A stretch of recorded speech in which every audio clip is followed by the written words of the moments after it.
Hey there. Welcome to the Her Business podcast. This is Suzi Daphnis. I am your host. I'm the CEO at Her Business. And at Her Business, we help women step out of the day-to-day and lead businesses that don't rely on them. And one of the ways we can build a business that doesn't rely on you is to have you be more visible. So today's episode is a really special one because we're talking about that exact thing, visibility. How do I get more people knowing about me, knowing about my products and services? Now, I'm not into the noisy look at me kind of visibility. What we're talking about here today is actually meaningful visibility, the kind of visibility that opens up doors, that helps you build relationships, powerful relationships, and that actually grows your business. Not more likes and follows, but actually grows your business. I have a special guest with me today. Her name is Jules Brooke. She's someone who has built an incredible platform, becoming more and more visible and helping women do that. She's the founder of the She's the Boss community, which is a community for women business owners 45 plus. She's the host of a podcast that has featured hundreds of women from around the world. But what I love most about Jules is how intentional she is about connection, both the connections she makes and the connections she helps others make. She's a true super connector. Now, in this conversation, we're going to be talking about podcasting and how to make podcasting a strategic tool, not just for the content of your podcast, but for building relationships, expanding your network, and increasing your influence. Now, if you don't have a podcast, or if you are not thinking about having a podcast, it doesn't matter. What we're talking about is how to grow your influence, how to be more visible to the right people, how to be more visible in a way that actually creates traction. That's what you're going to get from this episode. So let's dive in. Hey, Jules, welcome to the show. Hi, Suzi. Thank you so much for inviting me. I'm delighted to be here. Well, I'm delighted to have you here, especially since we actually met in real life just a few days ago. And lovely. And it was wonderful. I do love a bit of in real life. And also you've had me on your show as well. So it's all happening. It's all happening. It is. Now, I want you to introduce She's the Boss to our listeners. Now, you started it in 2020 and you started, which is a membership organization for women, and the podcast followed shortly after. So tell us a bit about that, but also what made you decide that the podcast was the right strategic vehicle to build your profile and to build that community? Okay, so firstly, I have to say I'm not as strategic as most women are, and so I tend to be quite tactical. How it started was actually started in late 2019.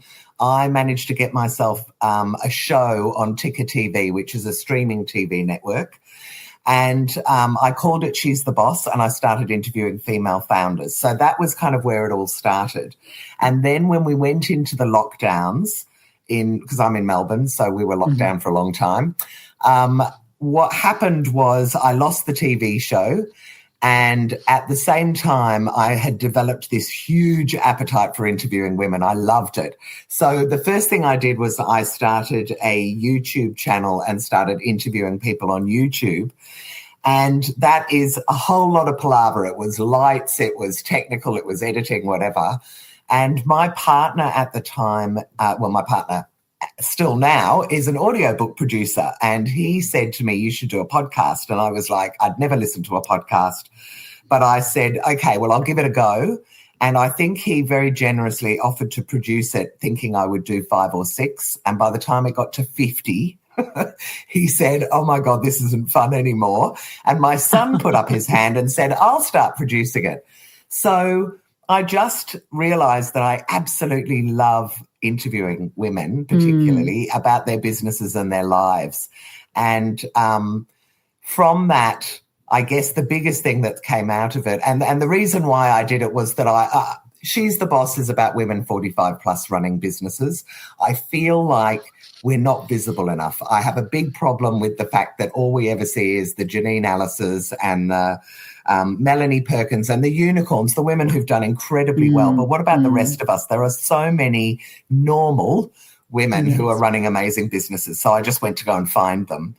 And and just loved it. So it was strategic in that I knew that I wanted to interview women. I know that it opens doors. So doing a podcast, for me, the big thing is that it opens doors to very influential people. And I guess if that was part of the strategy, but really it was just about wanting to share stories about women that I'd never heard of that I thought were amazing. And I agree with you. I think that the stories of, the billionaire women are great, but not a lot of us can relate to those. And so we want to be sharing, the stories of the everyday woman who's growing a business and the trials and tribulations that go with that. And you've interviewed women from Australia and from the US, UK, Iceland, India, all over. And you talked about how it opens the doors to connection. So how has your podcast expanded your network and your access to other people's networks? Well, I mean, I would call myself a bit of a super connector anyway, because I love meeting people. I'm incredibly curious about everyone. But what it did was it now means that I have about 450, I think I've interviewed about 450 across YouTube, my live stream and my podcast. And all of those women, by the time you've spent an hour chatting to them about their life, there is definitely a connection there. And so what it has done for me is it's allowed me to introduce women in Australia to amazing women that I think otherwise they would find it hard to do. So what I love doing is connecting women. And, it's allowed me to get to some pretty influential women and introduce people in Australia to those women as well. Well, I'm one of the people you introduced to someone overseas. I was recently running a leadership summit, and you introduced me to someone who ended up being one of our keynotes for the summit. So I agree. I think super connector is a great description for who you wanky, are. But I think there's a book by that name. I'm pretty sure I read a book by that name at one point. But otherwise, grab it. Okay. Yeah. So you are a super connector and a great networker. But for women who might find traditional networking awkward or draining, does hosting a podcast change that dynamic and make it easier to build relationships? I think it absolutely does. So firstly, I did all my podcasts with no video.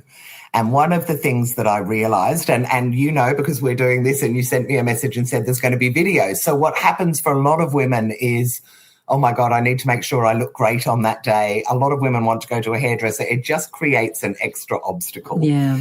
And so what I've loved about podcasting is that I can say to people, you can be in your pajamas. I don't care how you look. This is really just about, about us having a chat. And then you've got this, it's really like a phone call, really. It's kind of that intimate conversation that you have with someone one-on-one.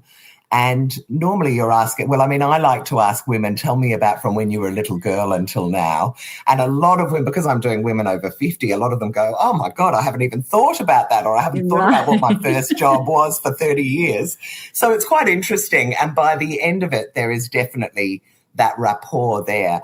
And I think if you're quite introverted, and you would know because you're always saying you're introverted, it's a much nicer way to be able to connect with someone one-on-one and listen to their story and kind of get an idea about what they've done and what they're about.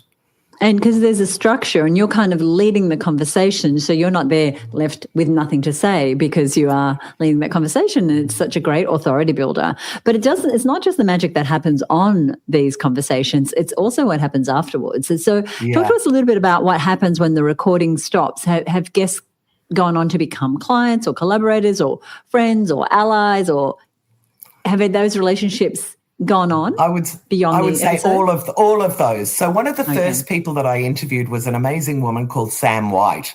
And the reason I interviewed her was because my mum, who knows nothing about podcasts, I said to her, I'm going to interview amazing women. And she saw a photo of Sam White, who runs Stella Insurance in Australia, in Woman's Weekly, and sent me this photo, I think being quite facetious, going, is this the kind of woman you want to interview? And I went, yes. And so I went and found her. I do all my finding through LinkedIn. I contacted her. She's got a $40 million business in the UK. And she and I became really good friends. And when she comes over to Australia, we catch up with each other. So that's just one of them. I interviewed Oprah Winfrey's ex-chief of staff of 11 years, who's an incredible woman called Libby Moore. And she's become a great friend, and I've sent quite a lot of people to her. But also when I'm talking to women in Australia that are looking to do a podcast on amazing women, I could introduce them, go, I know someone who wants to be interviewed in Australia. So that's worked quite well. I've got collaborations, definitely. I've got my bookkeeper and financial advisor is a woman that I interviewed. So absolutely, I've made allies, I've made friends, and I feel like we know each other by the end of that meeting. So I feel totally fine to contact them and ask them for a favour, and we stay in touch. There's another woman I interviewed, Susan Morris, who's the only woman in the world who owns an oil company, and she's at the UN. She's out of America, but she's an Irish woman. And I interviewed her and we became great friends, and she sends me texts all the time going, have you conquered the world yet? And I'm like, not yet, but I'm trying. But it's been absolutely beautiful. It has created friendships, it's created allies, and it's certainly created business connections that I'm able to utilise. I love that. And you've recorded hundreds of episodes now. So what surprised you most about what it's done for your visibility? Because you're making these other women visible. Yeah, I am. I think that it loosens you up and let me start again. What it actually does for your visibility is three things. It gives you content that you can share on social media, which of course is what we're all looking for. It shows the kind of connections that you've got. And also, if you can get someone influential, they are sharing it normally with their audience as well. So you get even more eyeballs on you. So what it's done for me is that it has taken my LinkedIn, for instance, because I love LinkedIn and I've been sharing it a lot. But really, at the beginning of the lockdowns, I had 1,500 followers. And I don't even know how, but by sharing all the stuff and I guess talking about why I'm so passionate about women over 50 being more visible, it has created, sorry, I'm just trying to think what I'm answering now. What surprised me most is that it gives you the content, it gives you the connections, and it pushes you out there. And somehow or other, I've got to 12,000 followers. And that, I think a big part of that has come from the podcasts. And that's visibility. You know, when you go to your profile on LinkedIn and you can see you're connected to so many people, like, wow, she knows people. So I think definitely in the area. And you are passionate about visibility, and you mentioned that earlier, and making more women visible. You have programs about visibility. We'll talk about that as well. How do you define meaningful visibility in a business context? Great question, because I talk about how you need to have power and influence if you want to get change, if you want to make change happen in the world, and so many women are purpose-driven. And when I talk about power and influence, I love to say not the kind of influence you get on Instagram. I'm not talking about the kind of influence that you get thousands of followers because you wear a bikini or something like that. I'm all about what's between your ears. And so meaningful visibility for me is you need to know what you want to be known for, and then you need to go out and be consistent in your messaging around what you want to be known for so that you're visible to the people that matter to you or to your business. There's no point. I mean, I guess one of the things that a lot of women say to me is, I've been thinking I'm going to do a podcast with my best friend. And I love that idea, but there is no business strategy behind that at all. So I'm like, that's great. Do that on weekends. But if you want to grow your business, then you need to think, who do I need to get to? Who is sending me customers? And therefore, they are the kind of guests that I need to get on my show. So, for instance, I'm coaching a woman in America at the moment who has a business called Raw Like a Woman in Construction. I've literally just got off a call with her. She started off with 65 people on LinkedIn 2 months ago. She has now got over 650, and this week she had 27,000 views on her post. So the next thing I'm saying to her is we've got to get this podcast now, because what's happening is these very high-profile women are connecting with her, but she's got nothing to say to them really other than thanks for connecting. So I said the next thing you need to say to someone who's influential and loving your stuff is, can I interview you? And and I said to her, you don't want the project managers, like I say to people, if you work in customer service, you don't want to really be interviewing the girls at the checkout. You want to be interviewing the head of customer service for Coles or the head of customer service for Google. And the same thing with her. She needs to be interviewing CEOs and big leaders in construction in the US. So she's about to do that, and that will open all the doors for her. That is such good advice. And I want to mention, and I'm going to give everyone your details later, but Jules actually does workshops where she helps women get their podcast up and running. And so now you can hear, like, why would you want a podcast? Because, everyone's got a podcast. But again, if you have some strategy behind it, and it's like, who am I connecting with? How am I raising my profile? How am I making meaningful, visibility? Then a podcast can do that through the connections that you're making. Well, so you've talked about this a little bit, but I just love this topic of visibility. It's something I'm very passionate about, and what I've done for 30 years is help women, get out from behind their desk and connect with others. What is the difference between visibility that creates noise and visibility that creates traction in your business? You've kind of answered it, but I'd love to hear more. I have. So I'd go back to that influencer versus influencer thing and say, if you want to be taken seriously in business, people need to understand what it is you stand for or what you do. And so therefore you need to be consistent in your messaging across all platforms. And so if you're just making noise and you're just, there's a lovely woman, Diana Newen, on LinkedIn, who's a comedian, absolutely incredible. She's got like 80,000 followers or something. But she has picked up the traction because she had a flood in her house and she did a happy dance over the floor that was that much underwater, which of course would have caught all our attention, and everybody has started following her. But what I would say is that's not going to do any, she is a comedian, so it probably works for her. But for those of us to do, here's my cat, or this is my favorite outfit, it's kind of not going to give you the traction unless you're a fashion stylist. So you've got to think about, you really do need to be strategic about your messaging and what you want to be known for, because if people can't latch on to what your meaning is, they won't follow you. They don't kind of understand what you do. And it takes more than one post for people to kind of get what you're about. So that's what I would say. Consistency, drumming at home, coming at it from multiple angles. But the same message from multiple angles, So I want to go back to podcasting and visibility. Say I have a podcast and it is a little bit of this and a little bit of that, and there isn't a strategy. How do I course correct if I've already started but it's a bit bitsy? Ooh, that's a good question. I would rebrand. I'd probably keep the same feed. In fact, that's what I'm kind of doing at the moment, because I've got my main podcast was called She's the Boss Chats. And I stopped for a year because I decided I'd do a live stream. This is probably interesting for people as well. So most of the platforms now, and I think StreamYard is probably the same, that you can do live streams out onto your LinkedIn. So I thought, wow, I've got like 11,000 followers on LinkedIn. I should do it. It'll be huge. Nothing. I got nothing out of it at all. I did it for a year. I interviewed someone every week and it was crickets. And so I've decided to go back and do another podcast, but I'm calling it She's the Boss Disruptors. So you can stop a podcast at any time and you can course correct. If you have something that's very bitty, I would consider starting a whole new stream. And renaming it and just getting it out there and pushing it out through the same channels so people will know that you had the other podcast. But and I would course correct as quickly as you can, because you'll get traction and you will start to see the difference it makes with your networks if you can get the right people on as your guests.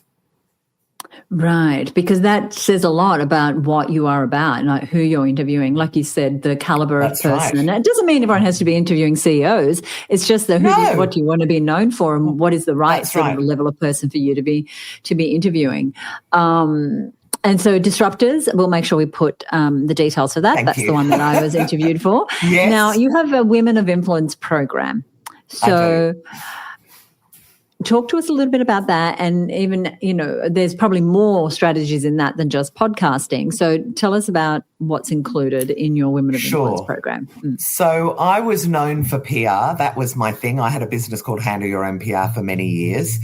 And so that was my online course. And then we have a woman in She's the Boss who has a e-learning platform called Wisdom, Nikki Callie. Oh, yes. And I was on her, she was doing a workshop and I was one of the speakers, and I decided to stick around and listen to an amazing woman called, can't remember her name now, Sam Winch. And Sam creates online courses for women. Like, she's amazing. She does the whole thing for you. So she's doing this workshop, and in it there was a little bit where she went, okay, I want all of you to think, if you were going to do a workshop, what would you do? And I was like, I've already got one. And then I went, actually, maybe I could teach people what I've used to grow my own profile, and it's not just PR.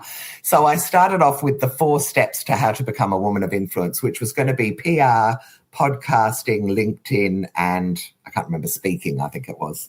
And as I kept going, I suddenly thought, what about networking? What about online courses?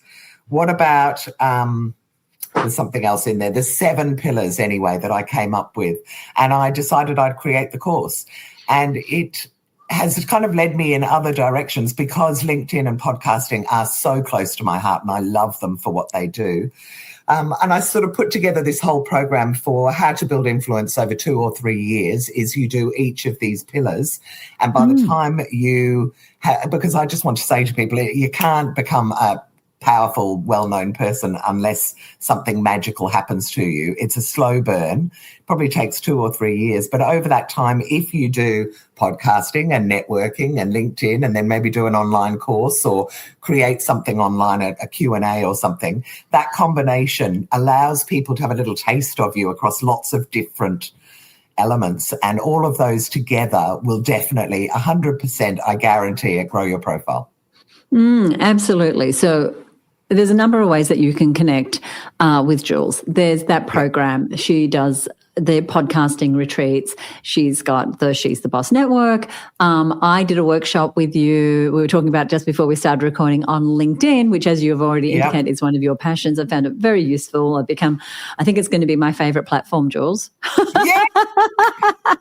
All I want is I want the people at my events to walk away falling in love with LinkedIn. Falling in love with LinkedIn. It was like the forgotten cousin. It was the forgotten cousin in my life for so long. It's like, yes, I know there's thousands of people following me. I don't care. Now I'm like, okay, let me add some value because you want women who are running big organizations they've founded. They are not probably, I mean, some of them will be on Instagram, but the big heavy hitters will all be on LinkedIn. So yeah. So we're going to put a link to all those things. Now, our tagline, and I know you'll enjoy this because you're very much a rule breaker. Our tagline here at the show is your business, your rules. I want to know, Jules, what does that mean for you in the way that you run your business? My biggest rule is if you haven't got anything nice to say, don't say anything at all. So I am very alert to the fact that we all need to support each other. And if you find that uncomfortable, you're probably not right for my community. I'm also about women over 50 and that so my rules are that you really need, over 45 and I've had some women, God love them, come to me and go, I'm 45 in 6 weeks and I can't wait to join your group. And I'm like, I'm not going to be checking your birth certificate. That's fine. But my rules are to be kind, to lift up the women around you. My favourite saying is be that woman that will mention another woman in a room full of opportunities. And I do that all the time. And I think we all have the opportunity. We can sit in a room, go, wow, look at the people here, and then go, you all need to know about this woman because she's amazing. And it'll make you feel good and it'll make other people feel good. So I guess that's what I'm about, lifting people up and not pushing people down. I love it. You are such a gem. What would you like to leave us with? What would I like to leave you with? I would like to leave you with the idea that you should start a podcast. That it doesn't matter if there are 5 million, I don't care if there's a podcast for every person out there. There is always an audience for it. And it's not even about the audience, really. It's about the people you can interview and the doors you can open. So I say to everyone, give it a go. Thank you so much. Thank you so much for being here on the show. You're awesome. My pleasure. What I loved about this conversation with Jules is how it reframes visibility. It's not about being everywhere or saying everything. It's about being known for something and then consistently showing up in a way that builds connection and credibility. And maybe you've been showing up about a particular thing for a long time, but now what you do is different. So maybe it's time to start showing up consistently about the new thing you're doing. And as you heard, podcasting isn't just about having an audience. Of course, we want an audience. It's about opening doors. It's about having conversations you wouldn't otherwise have. It's about positioning yourself in the rooms that you want to be in, even before you're in them. And if this episode has you thinking about your visibility, whether it's starting a podcast or refining your message or being more intentional about your network or using LinkedIn, then take that as your nudge. And if you'd like to connect with Jules and learn more about her work, including her programs and the She's the Boss network, we're going to put the links in the show notes. And you're going to find the show notes over on our website at herbusiness.com/357. We'll also have a little summary of today's episode and links to anything that we've mentioned. As always, I'd love to hear what resonated with you. If you enjoyed this episode, be sure to share it with another woman in business who's ready to step into greater visibility. And please leave us a rating or review on Apple Podcasts or send us a direct message on Instagram or, wherever you follow us. But you'll find us at @herbusiness on Instagram. Now, if you are new to the show, welcome. Please subscribe or hit follow wherever you're listening just to make sure that every episode then lands in your feed. That's what I've got for you today. I appreciate you being here and letting me into your world. I will see you next time right here on the Her Business Podcast. Bye for now.